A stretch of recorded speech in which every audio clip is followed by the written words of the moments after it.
Anak-anak sekalian, bismillahirrahmanirrahim. Assalamualaikum warahmatullahi wabarakatuh. Bismillahirrahmanirrahim. Hamdan syakirin, hamdan na'imin, hamdan yu'afi ni'amahu wa yukafi mazidah. Ya Rabbana, lakal hamdu kama yanbaghi li jalali wajhikal karim wa hasbi sultanik. Allahumma shalli ala sayyidina Muhammad wa ala ali sayyidina Muhammad. Rabbi shrah li sadri wa yassir li amri wa hlul 'uqdatam min lisani yafqahu qawli waj'alni waziran min ahli. Baik, selamat bergabung buat anak-anak yang terutama dulu SMP-nya di Alka ada berapa orang? Boleh ngacung? Wah, banyak juga ya. Yang bukan dari Alka. Wah. Jadi salam kenal ya buat yang kalau yang dari SMP mungkin kita udah pernah kenalan. Yang dari non Alka sebelumnya mungkin selamat kenal Bapak Muhammad Sigit Pramudia, biasa dipanggil Sigit. Nah, insya Allah pagi ini kita bicara tentang PAI, Pendidikan Agama Islam. Betul ya Ustaz Yusuf ya, singkatannya ya? Bukan Pendidikan Artificial Intelligence ya, bukan PAI, tapi PAI. Nah, mungkin buat tidak berlama, jadi langsung saja. Ini kita akan bicara tentang struktur dan alur mata pelajaran PAI, dan anak-anak sekalian bukan diharapkan, yang mudah-mudahan nanti punya insight ya, kenapa kita harus belajar AI lagi, belajar agama Islam. Baik, judulnya begini ya, Akar Logika Dunia Modern. Ini merupakan integrasi spiritual dan sains dalam peradaban Islam. Kenapa begitu? Karena sebenarnya dunia modern yang kita hidupi saat ini, ya, itu secara akarnya itu bertumpu dari hasil karya umat Islam terdahulu, anak-anak sekalian. Makanya disebut bahwa akar logika dari dunia modern itu adalah keberhasilan Islam mengintegrasikan spiritual dan sains dalam peradabannya. Kita berhutang banyak terhadap sejumlah ulama Muslim zaman lalu. Itu yang insya Allah kita akan coba kembangkan strukturnya sebagaimana yang akan kita pelajari di SMA Al-Kausar ini. Oke, pertama gini, buka dulu. Barangkali ada yang bisa jawab, apa jadinya dunia hari ini jika pendidikan agama Islam tidak pernah ada? Ada yang punya ini? Gimana? Siapa namanya? Zini. Ya, gimana Zini?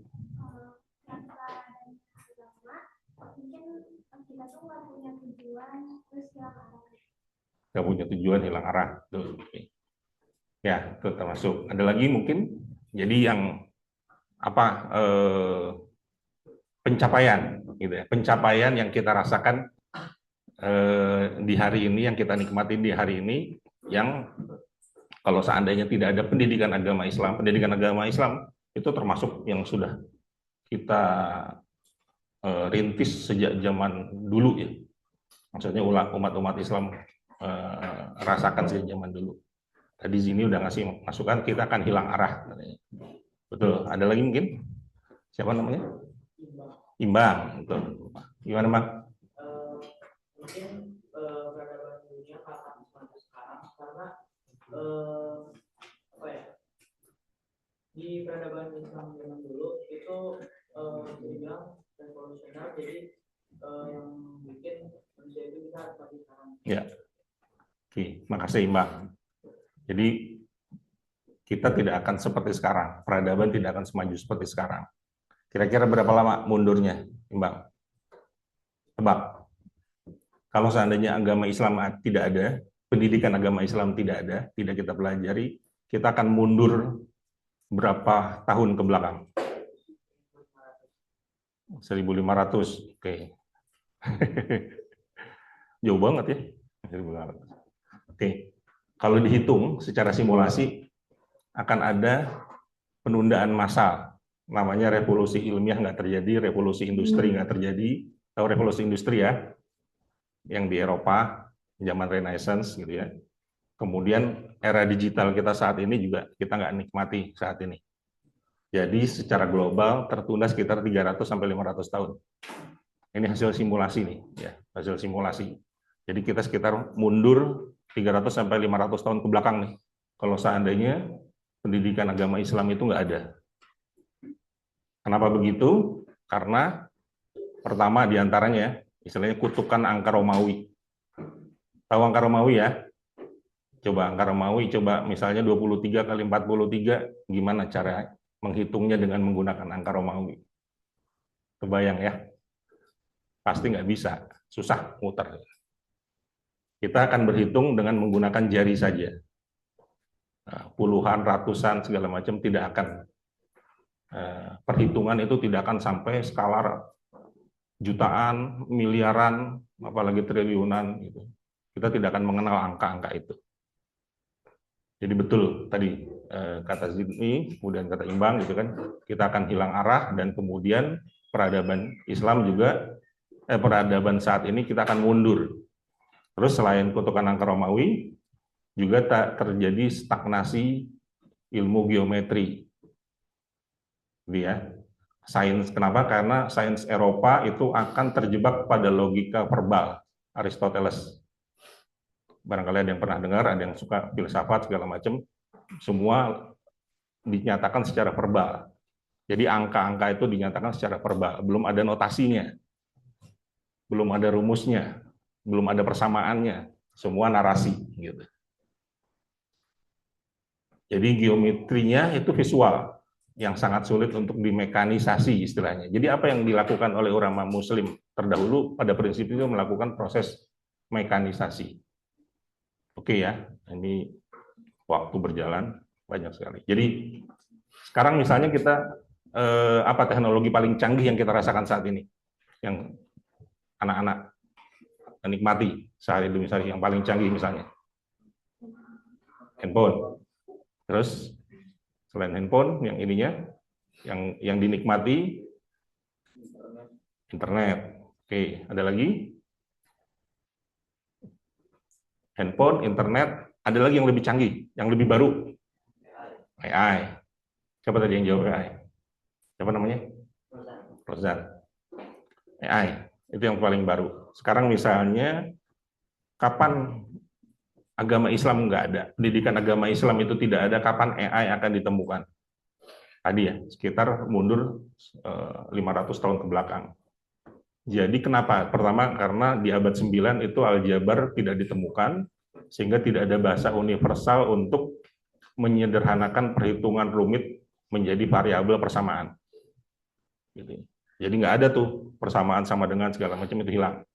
Akibat tidak adanya aljabar, abad 9 ditemukan oleh, ada yang tahu tokohnya namanya siapa?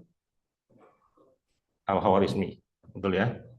Al-Khawarizmi, sehingga di algoritma juga tidak kita kenal, ya, yang suka programming, suka coding, jadi nggak punya tools tuh, nggak punya algoritma, sehingga umat manusia akan terjebak pada komputasi manual geometris, tidak ada bahasa matematika untuk pemrograman digital. Dan akibatnya apa? Komputasi itu baru akan ditemukan itu masih sekitar 450 tahun lagi nanti. Sekitar abad 26 tuh. Ini simulasinya. Udah ada komputer baru orang bisa masuk ke AI kan. Sekarang usia komputer ditemukan sekitar tahun 60-an. Sekarang 2020-an gitu ya, mulai AI merebak, sebenarnya sudah sejak awal 2000-an gitu ya. Berarti sekitar tambah 40 tahun. Itulah gitu ya. Jadi era AI tertunda, artificial intelligence modern baru akan terwujud tahun sekitar 2600. Kalian udah nggak ada pasti ya. Bukan cuma kakek-kakek, emang udah nggak ada gitu kan. Kalau seandainya fondasi Islam belum ada. Kok bisa begitu? Sebesar itu ininya. Kontribusi agama Islam terhadap peradaban dunia. Nanti kita bandingkan dengan peradaban yang lain yang sekarang kita kenal. Kenapa begitu ya? Karena sesungguhnya ilmu itu bertumpu dari pundak raksasa ke pundak raksasa yang lain istilahnya gitu ya. Jadi kita bicara misalnya sekarang selain AI ada teknologi yang paling mutakhir ya. Tadi malam Bapak misalnya nonton film Disclosure Day, yang pernah Anda nonton tentang pembukaan file UFO. Nah, UFO itu di apa namanya ada instansi di Amerika yang berusaha mempelajari itu yaitu NASA ya. Nah itu saat ini teknologi paling canggih di sana kan.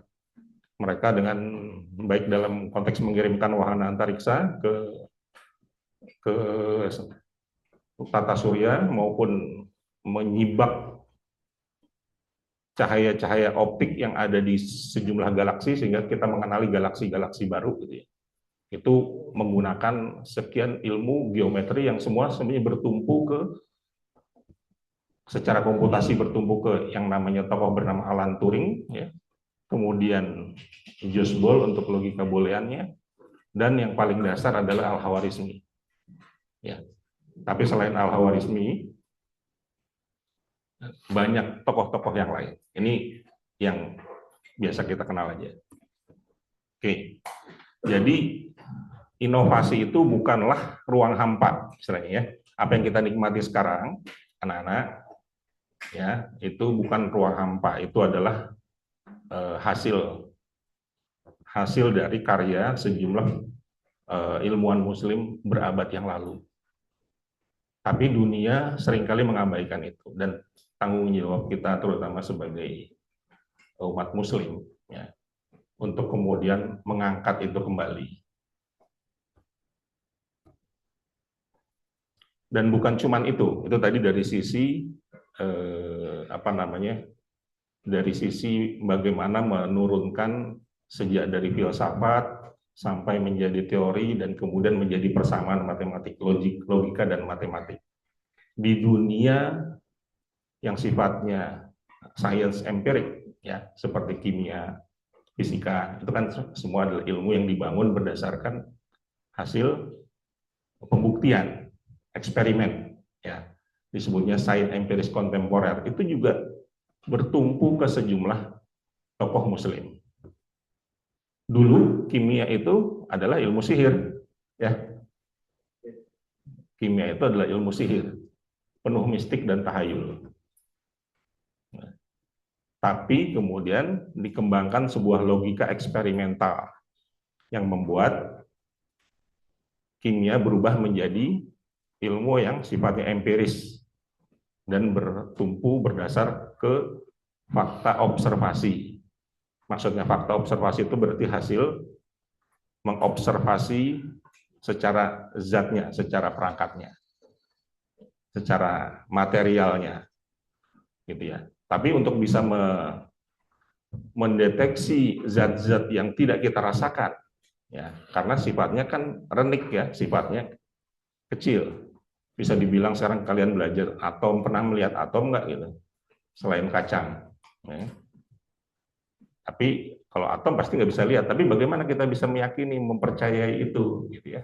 Itu semua berdasarkan sebuah metodologi eksperimental itu disebutnya. Nah, metodologi logika eksperimental itu semua berhutang ke ilmuwan-ilmuwan Muslim.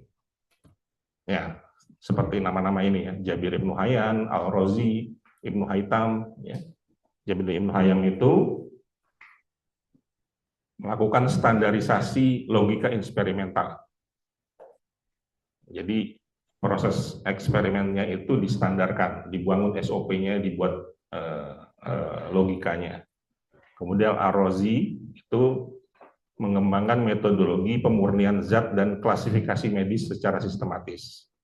Dan Ibnu Al-Haytham itu mengembangkan fisika optik, ya, di mana pembuktian matematis dilakukan melalui manipulasi cahaya. Gitu ya. Jadi tadi yang ranah teori sampai menjadi persamaan matematik yang kita pelajari sampai menjadi algoritma logika, itu ada dunianya seperti Al-Khawarizmi dan segala macam. Di dunia sains-sains yang sifatnya eksperimental itu juga berhutang gitu ya ke para ilmuwan Muslim. Jadi kita kalau belajar agama Islam nggak bisa kita pisahkan sama sekali dengan sains, ya, karena sains itu bertumpu ke agama Islam.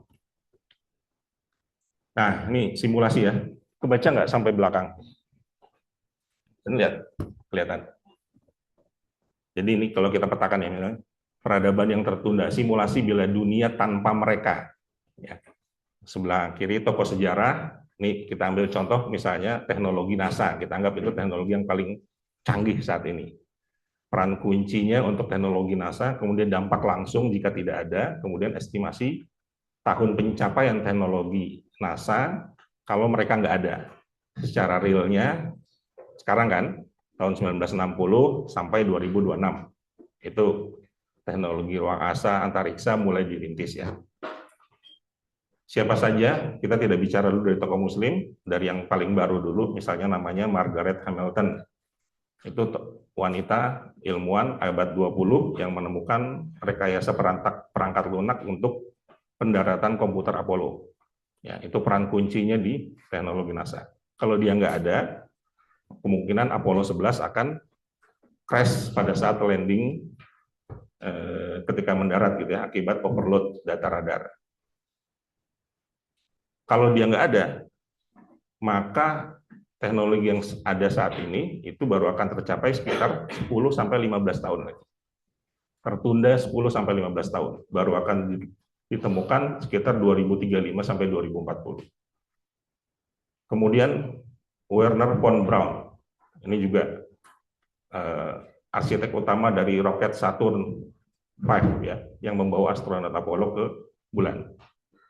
Kalau mereka nggak ada, NASA akan kehilangan lompatan rekayasa teknik roket raksasa secara instan pasca Perang Dunia. Nah, tertunda 20 sampai 30 tahun. Alan Turing, kalau Alan Turing nggak ada dari sejarah, ya, yang menciptakan mesin Turing universal, bareng siapa yang pernah nonton film, siapa Alan Turing itu film apa ya? Ada yang suka nonton film nggak? Untuk mengembangkan imajinasi. Nah, Alan Turing itu kalau seandainya nggak ada, komputer jadi alat hitung spesifik, cuma kalkulator, ya, bukan menjadi mesin pemroses data universal. Jadi yang kita sekarang kenal HP, ini pada prinsipnya komputasi, komputer. Di masa Alan Turing, itu komputer segede ruangan ini, dengan kapasitas komputasinya paling 1/10-nya ini. Jadi kalau HP kita, kalau seandainya nggak ada Alan Turing, mungkin ukurannya gedenya bakalan sekompleks Alka ini. Nggak mungkin dibawa-bawa ya. Nggak mungkin kan. Nggak bisa jadi handphone. Jadi kalau nggak ada, peradaban saat ini tertunda 50-70 tahun. Kemudian Konstantin Tsiolkovsky dan Robert Goddard ini membuat peradaban akan tertunda 60-80 tahun. Jules Boole itu yang menciptakan aljabar Boolean, itu akan membuat peradaban kalau dia nggak ada tertunda 150-200 tahun. Dan Isaac Newton, ya, itu akan membuat peradaban tertunda 200-300 tahun. Sekarang gimana kalau tokoh Islam nggak ada? Nasiruddin At-Tusi, ada yang kenal? Nasiruddin At-Tusi. Nasiruddin At-Tusi itu sebenarnya adalah penemu trigonometri. Matematikanya ada yang sudah belajar trigonometri udah sampai belum? Waktu di K9 belum ya? Belum masuk trigonometri ya?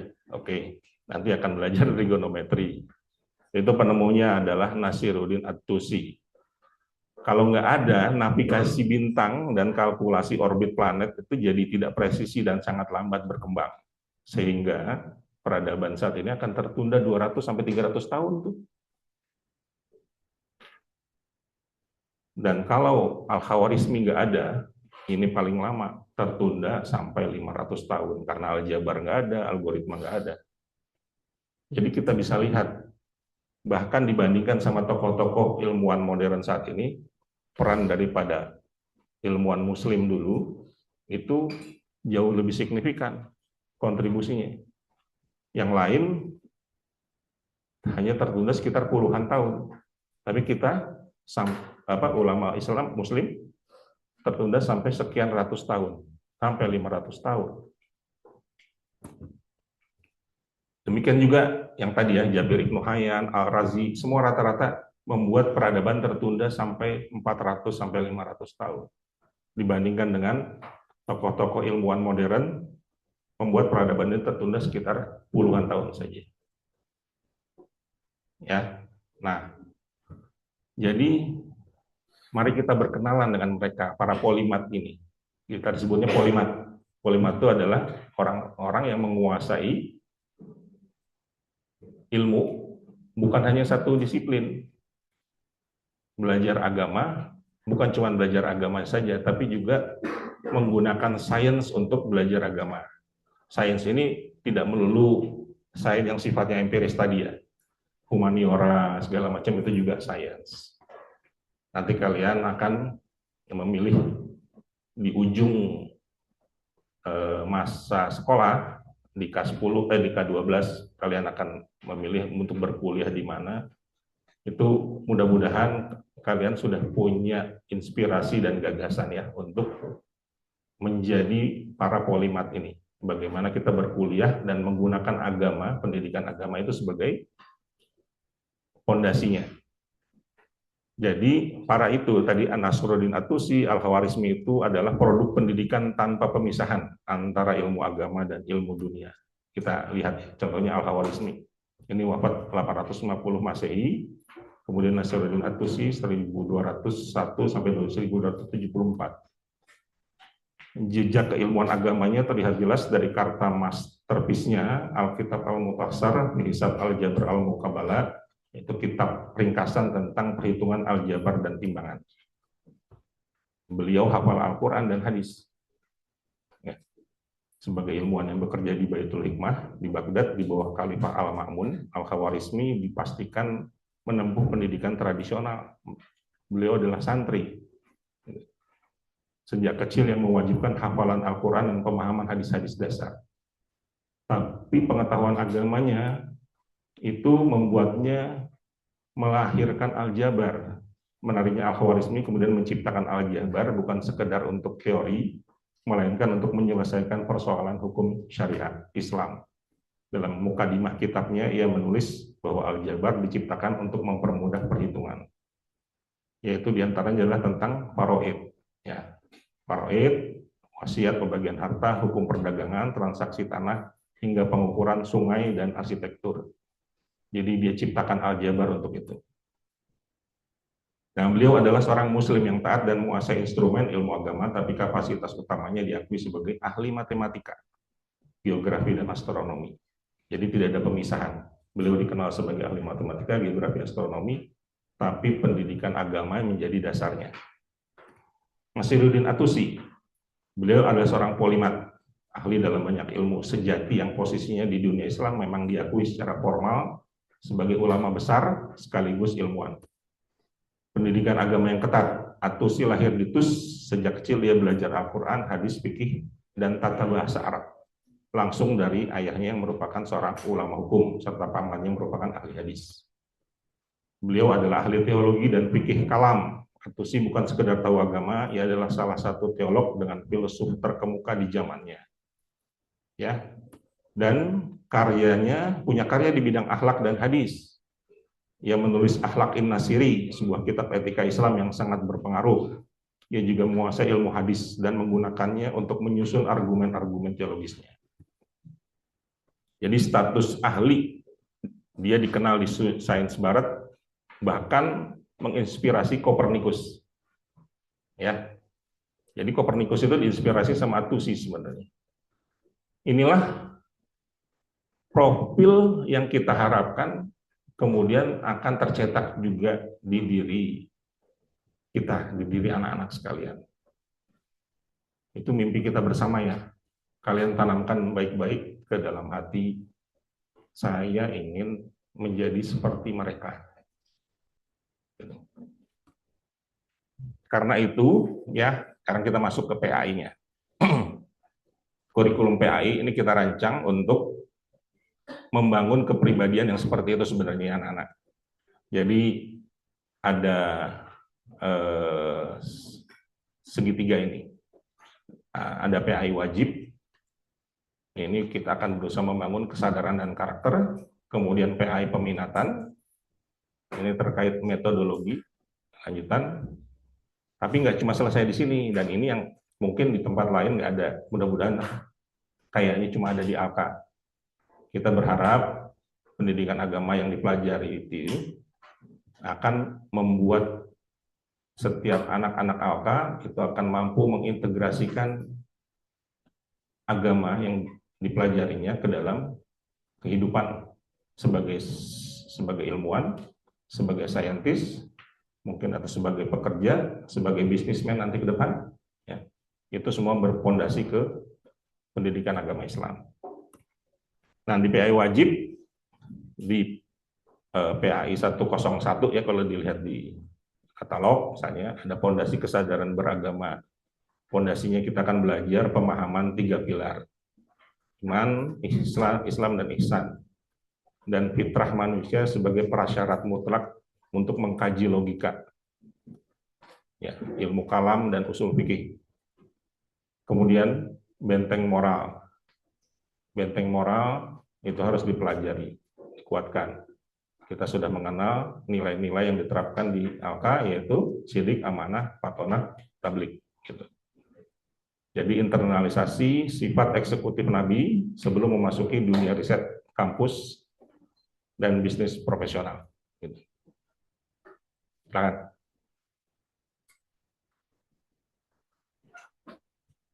Kemudian di PAI peminatan kita akan belajar tentang evolusi pemikiran ya, di balik kajian terkait metodologi dan perumusan hukum. Jadi kalau nanti belajar tentang hukum, usul fikih dan sebagainya, gitu ya, itu sebenarnya yang kita pelajari adalah evolusi pemikiran anak-anak. Evolusi pemikiran yang nanti bisa diekstrak menjadi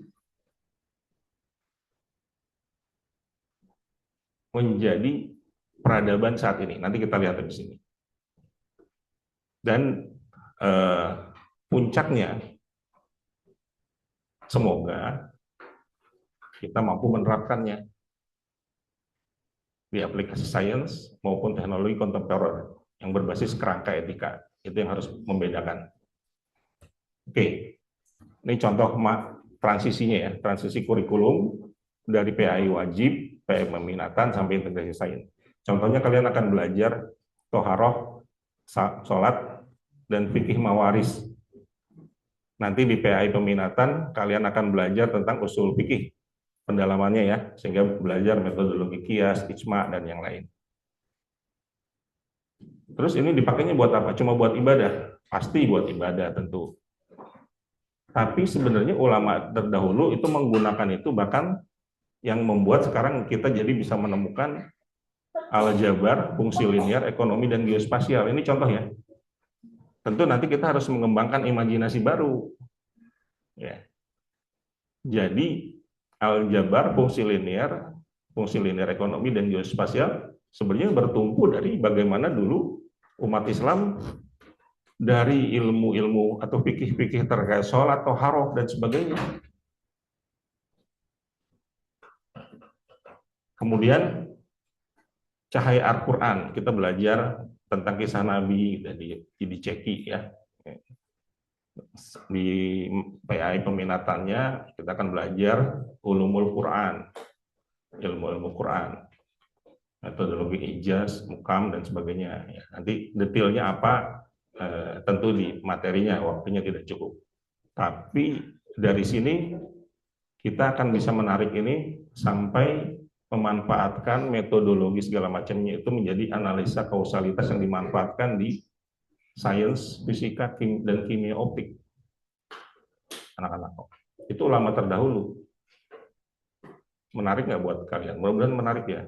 Jadi kalian nanti bukan cuma belajar agama Islam sebagai hukum atau syariat tata ibadah dan sejarah gitu ya, tapi bisa mengekstrak bagaimana Allah melalui hukum-hukum tersebut mengajari kita ilmu-ilmu alam sebenarnya. Lalu kita juga belajar tentang adab ilmu dan karakter para sahabat yang kemudian dipelajari lebih jauh di PAI Peminatan melalui ilmu-ilmu yang disebut dengan ulumul hadis. Di sana kita akan berkenalan dengan metodologi periwayatan hadis. Kita akan berkenal dengan sanad, matan, dan takhrij, gitu ya. Bagaimana si informasi didistribusikan dari generasi ke generasi. Riwayat siapa.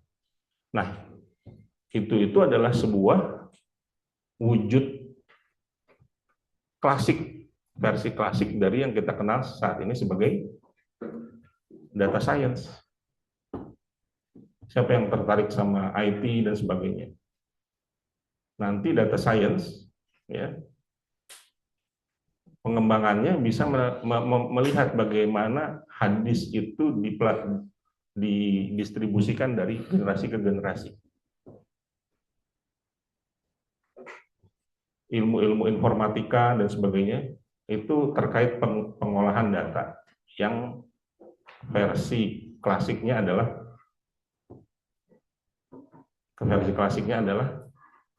bagaimana dulu para sahabat, para tabi'in menceritakan tentang Rasulullah, berangkat dari kecintaan terhadap karakter Rasulullah sampai tidak ingin terlewat sedikit pun kisah tentang Rasulullah dan ingin didistribusikan ke generasi berikutnya melalui ilmu riwayatan hadis, ulumul hadis. Tapi itu sebenarnya sebuah mata rantai, sebuah keilmuan yang sekarang kita pakai dalam pengelolaan data, data science dan sebagainya. Terus ada juga misalnya, ini contoh-contoh ya, bagaimana sebenarnya ilmu-ilmu agama Islam itu tidak berdiri sendiri, saling terkait dengan kehidupan. 3 pilar agama dan sifat Nabi.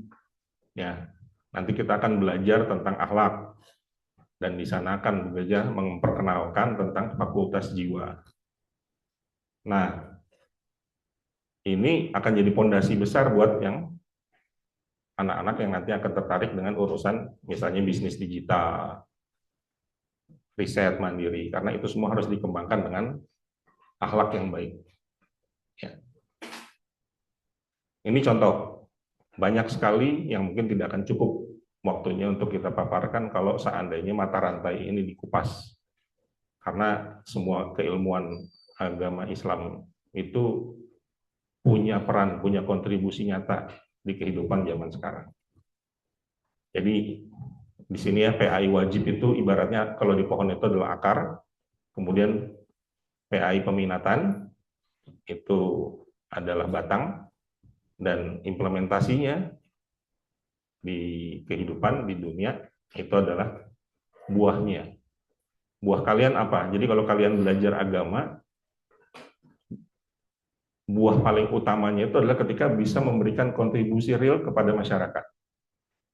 Ya, bukan kontribusi real diantaranya buat masyarakat tentunya apa? Di antaranya mungkin sains, teknologi dan sebagainya.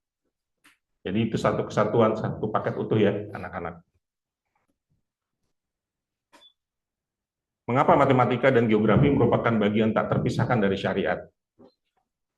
Ternyata syariatnya belajar juga matematika dan geografi ya. Ya tadi ini contoh ya, fikih mawaris. Bagaimana dulu ini bukan cuma sekedar hafalan, tapi juga latihan matematika terapan tingkat lanjut yang secara historis memaksa Al-Khawarizmi merumuskan aljabar. Ya, kemudian toharoh dan sholat tadi, ini terkait urgensi penentuan waktu sholat dan arah kiblat menuntut tingkat presisi absolut. Kita tuh di balik tuntutan kenapa sholat zuhur harus jam 12:05 misalnya, kalau di waktu yang sekarang misalnya. Kenapa harus presisi seperti itu, nggak boleh kurang semenit atau 2 menit? Ada apa di balik itu? Kenapa nggak boleh? Kenapa kok rewel banget Allah gitu, sepertinya? Sebenarnya di balik itu ya karena Allah ingin mengajarin tentang ilmu falak yang kita kenal nanti. Bagaimana proses perhitungan, bagaimana astronomi alam, sehingga semua itu bisa dihitung secara presisi.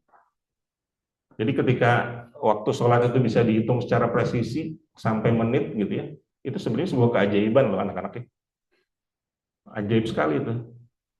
Bisa dihitung sampai sekian menit. Nggak pakai ancer-ancer. Hanya Islam yang ibadahnya pakai presisi seperti itu. Ya, nah di situ kan kemudian kalian bisa memanfaatkan untuk belajar geografi dan astronomi posisi. Kemudian ilmu kalam, ya, ilmu kalam atau ilmu mantik yang kemudian melahirkan ilmu mantik logika. Ya. Jadi ini mengkaji kedudukan akal untuk melatih analitik logis sebagai prasyarat metodologi jihad. Ini akan melahirkan logika kritis. Jadi kalau belajar agama Islam, kalian mestinya membangun logika juga. Ya. Kalau agama bukan cuma hafalan, tapi harus terbangun imajinasi dan logikanya. Gitu ya anak-anak ya. Tolong diinikan baik-baik bahwa salah satu buah terbesar, dan itu sudah dibuktikan oleh ulama atau ilmuwan muslim terdahulu, belajar agama itu adalah ini besarnya adalah terbangunnya inspirasi, imajinasi, dan logika. Tentu hafalan menjadi pondasi. Kemudian iman hari akhir ini menghubungkan kalkulasi dunia. Nanti kita akan belajar tentang 7 alam mautin dari Ibnu Arabi, dan kita akan belajar tentang melahirkan yang sekarang kita sebut sebagai akuntabilitas data.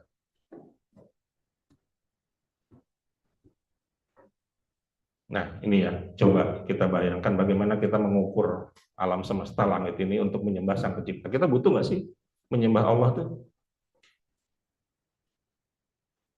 Ya, mungkin kita akan ngangguk-ngangguk karena diajari seperti itu kan. Tapi sebenarnya kita punya kebutuhan nggak? Kebutuhan itu pada prinsipnya harus didapatkan dari pengetahuan. Jadi kalau kita nggak paham, kenapa ya kita harus menyembah Allah? Allah nggak terlihat kok. Gitu ya. Dari mana kita melihat tanda-tanda kebesaran Allah itu? Ya tentu dari alam, ya, alam semesta. Maka jadi harus terukur di balik proses ibadah yang kita lakukan. Untuk menyembah Allah, dulu orang melakukan pengukuran langit, mengintegrasikan tadi fikih ibadah, ilmu falak, dan geometri bola. Nah, insya Allah kalau di PAI, kita coba akan membangun strukturnya dari belajar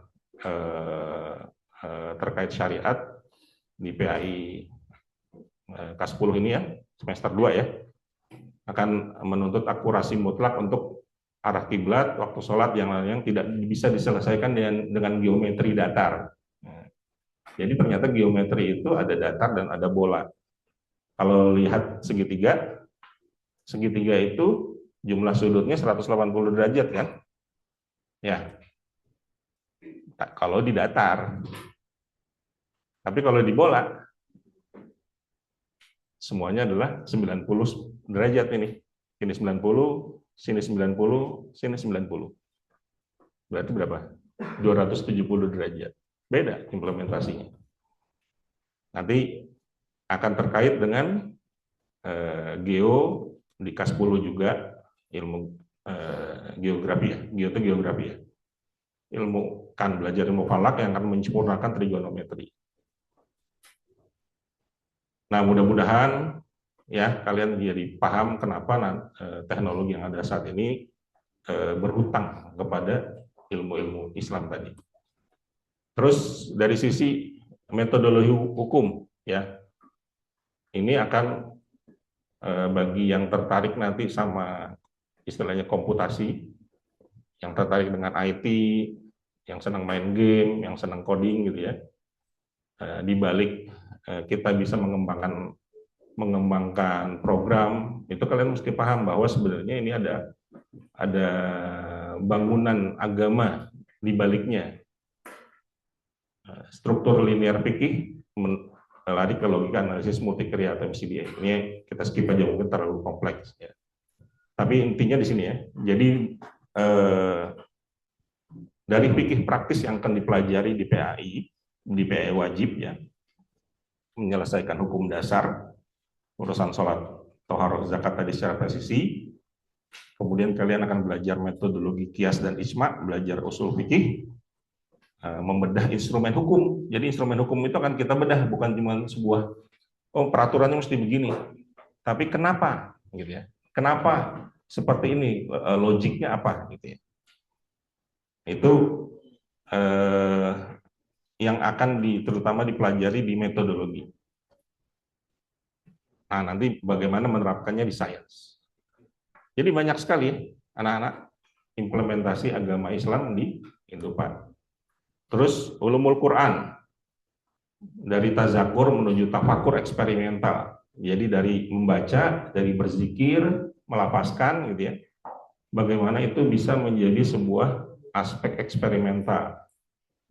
Di awal, modul awal, kalian akan belajar fondasi eksplorasinya melalui cahaya Quran. Di sini kita akan mengkaji ayat-ayat alam semesta, ya, seperti Quran surah Al-Anbiya, kemudian Ar-Rahman 1920 tentang dua lautan, yang bagaimana itu bisa melahirkan stimulus pemahaman terkait geografi dan fisika. Kemudian kita di modul berikutnya kemujizatan saintifik atau ijazul Quran, gitu.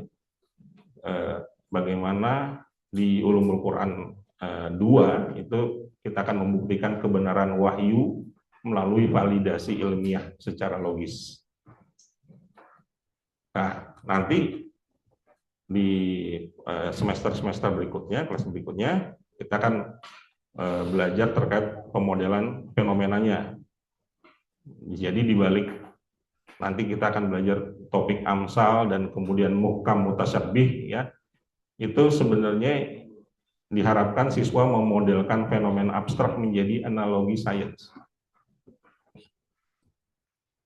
Dan bagaimana kemudian di akhir adalah bagaimana eksplorasi fisik dan historis, bagaimana meneliti bukti empiris kisah Al-Quran, misalnya bagaimana dulu jasad Fir'aun ditemukan, ya, bagaimana Maurice Bucaille menemukan bahwa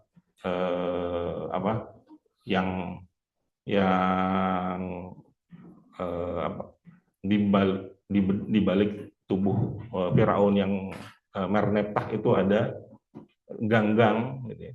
Dan kemudian menyimpulkan dari sana jadi siapa ini adalah Firaun yang meninggal karena tenggelam di laut. Berarti bisa disimpulkan bahwa yang tenggelam di laut adalah Firaun bernama Merneptah, karena di dalam tubuhnya, di dalam paru-parunya ada ganggang. Itu hasil eksplorasi penelitian dari seorang Dr. Maurice Bucaille. Nah, itu semua tertrigger oleh ayat-ayat Al-Quran. Jadi belajar Al-Quran itu untuk tujuannya mengembangkan gagasan dan inspirasi eksplorasi tadi. Kemudian peta fondasi tafsir dan integritas data. Nah, kita skip. Jadi intinya di sini ya, belajar tentang iman kepada Nabi dan Rasul dan iman kepada kitab Allah itu di masa lalu ya melahirkan umat Islam yang sangat jago merumuskan teknologi terkait kertas dan tinta.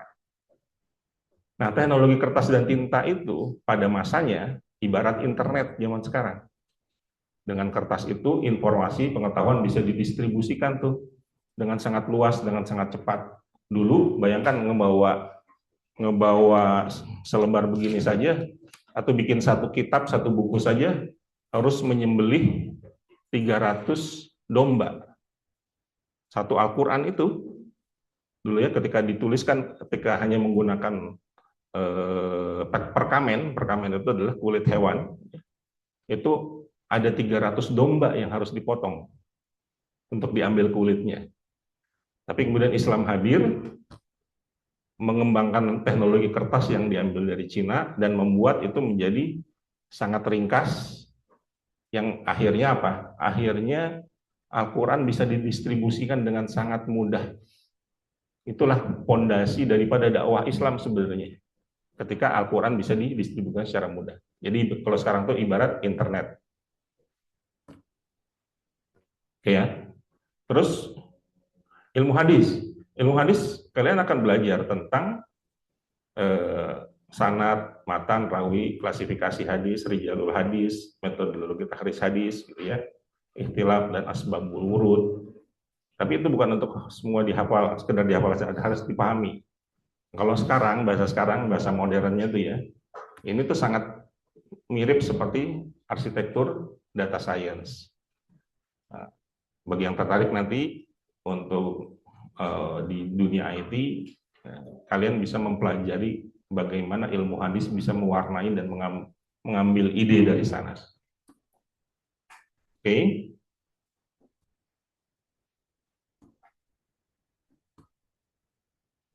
Nah, kemudian kita juga akan paling fondasi belajar tentang akidah, akhlak, dan tadi ya, membangun jiwa, mentality seorang polimat, yaitu orang-orang yang belajar multidisiplin, di mana integritas moral sebagai jangkar etika teknologi.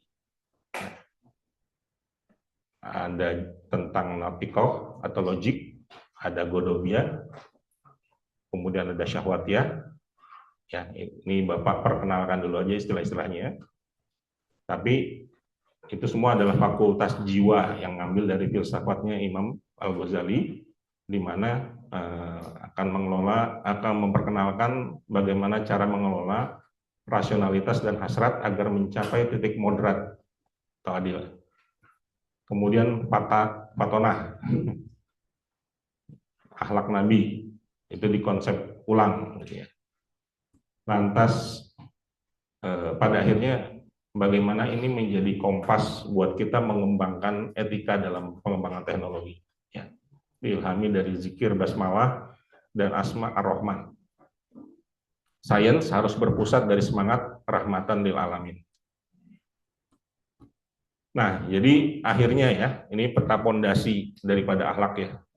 Pada akhirnya kita melalui pendidikan agama Islam itu ingin membentuk tentunya ya insan kamil. Ya, tentu insan kamil itu perjuangan panjang anak-anak sekalian, tapi ilmunya akan diperkenalkan dari sini dulu. Sejak dari SMP, SMA. Dan ini harus jadi jihad buat kita semua. Kalau kita mau mendalami agama, jihad kita itu dengan menjadi insan kamil. Kamil itu ketika memandang semua sebagai satu kesatuan di antaranya. Tidak memilah-milah antara ilmu agama dan ilmu dunia. Ya, di sini integrasi adab, kemudian verifikasi hadis dan sebagainya. Bapak skip dulu ya. Nah, yang paling penting nih ya, kita harus memaknai makna baru dari jihad. Jihad akbar. Ini didefinisikan ulang di era modern bukan sebagai perang fisik, tapi melainkan perang radikal melawan kemalasan intelektual dan kebodohan. Ya. Jadi bagi kita-kita yang saat ini mungkin enggan, segan, malas belajar, dan sebagainya, itu kalian sedang diundang tuh sebenarnya sama Allah untuk melawan itu, ya, untuk menyemangatin diri melawan itu, dan itu mudah-mudahan menjadi jihad kalian, bukan cuma di PAI ya, tapi di semua bidang studi. Setiap keengganan, setiap kesungkanan, setiap kemalasan itu bukan untuk diikuti, tapi untuk dilawan. Karena nggak ada musuhnya rasa malas kecuali adalah jihad itu sendiri. Ya.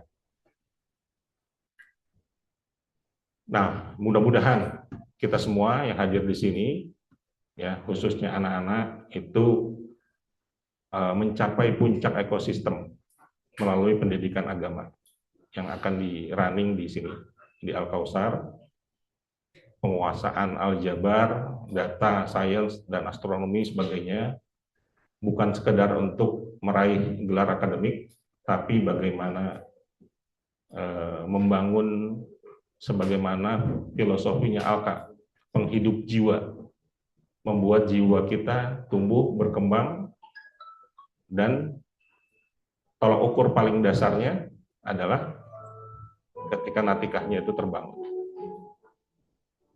Habis ya? Pas. Oke. Ini slide terakhir. Tapi sebagai penutup,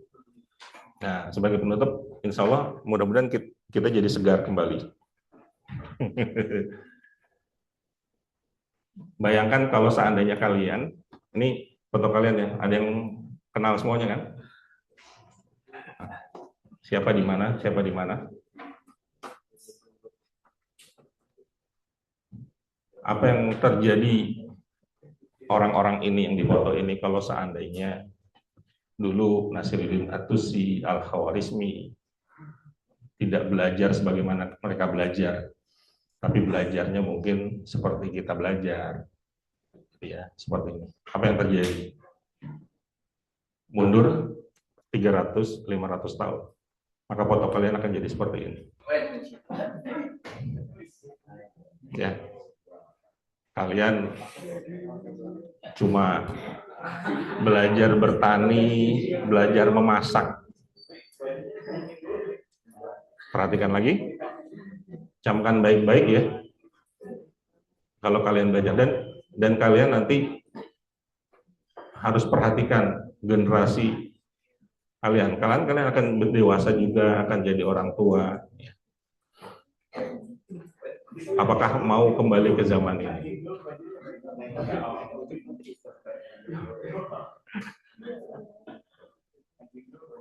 Oke ya.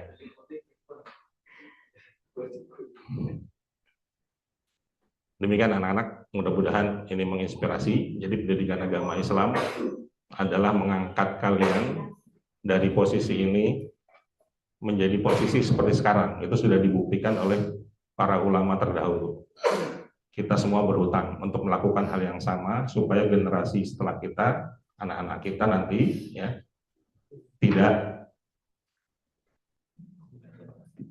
tidak mundur malah. Oke, demikian mungkin yang Bapak bisa sampaikan terkait Kapita Selekta pendidikan agama Islam. Semoga menggugah dan menginspirasi kalian untuk semangat nanti belajar pendidikan agama Islam dan juga mata pelajaran yang lain. Bapak tutup, langsung ditutup aja, Ustaz. Assalamualaikum warahmatullahi wabarakatuh.